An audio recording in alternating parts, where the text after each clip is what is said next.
योगेन चित्तस्य पदेन वाचा मलं शरीरस्य च वैद्यकेन योपाकरोत्तं प्रवरं मुनीनां पतञ्जलिं प्राञ्जलिरानतोऽस्मि।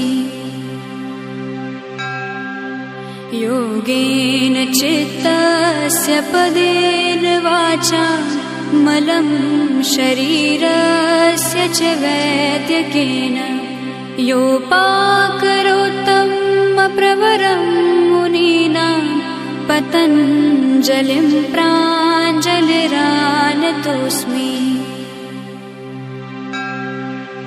योगेन चित्तस्य पदेन वाचा मलं शरीरस्य च वैद्यकेन योपाकरोत्तं प्रवरं मुनीनां पतञ्जलिं प्राञ्जलिरानतोऽस्मि। योगेन चित्तस्य पदेन वाचा मलं शरीरस्य च वैद्यकेन योपाकरोत्तं प्रवरं मुनीनां पतञ्जलिं प्राञ्जलिरानतोऽस्मि। योगेन चित्तस्य पदेन वाचा मलं शरीरस्य च वैद्यकेन योपाकरोत्तं प्रवरं मुनीनां पतञ्जलिं प्राञ्जलिरानतोऽस्मि। योगेन चित्तस्य पदेन वाचा मलं शरीरस्य च वैद्यकेन योपाकरोत्तं प्रवरं मुनीनां पतञ्जलिं प्राञ्जलिरानतोऽस्मि। योगेन चित्तस्य पदेन वाचा मलं शरीरस्य च वैद्यकेन योपाकरोत्तं प्रवरं मुनीनां पतञ्जलिं प्राञ्जलिरानतोऽस्मि।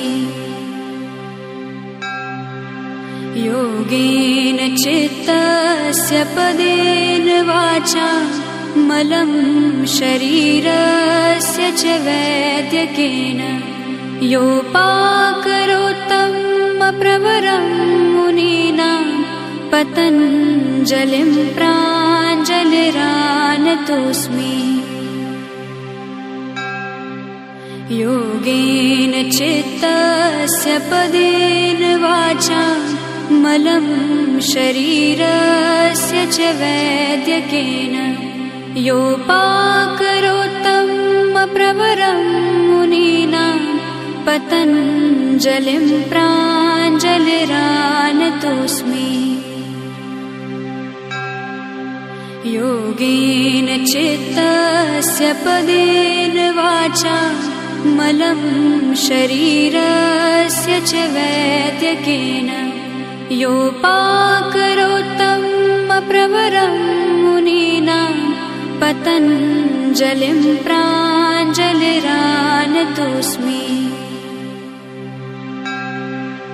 योगेन चित्तस्य पदेन वाचा मलं शरीरस्य च वैद्यकेन योपाकरोत्तं प्रवरं मुनीनां पतञ्जलिं प्राञ्जलिरानतोऽस्मि। योगेन चित्तस्य पदेन वाचा मलं शरीरस्य च वैद्यकेन योपाकरोत्तं प्रवरं मुनीनां पतञ्जलिं प्राञ्जलिरानतोऽस्मि।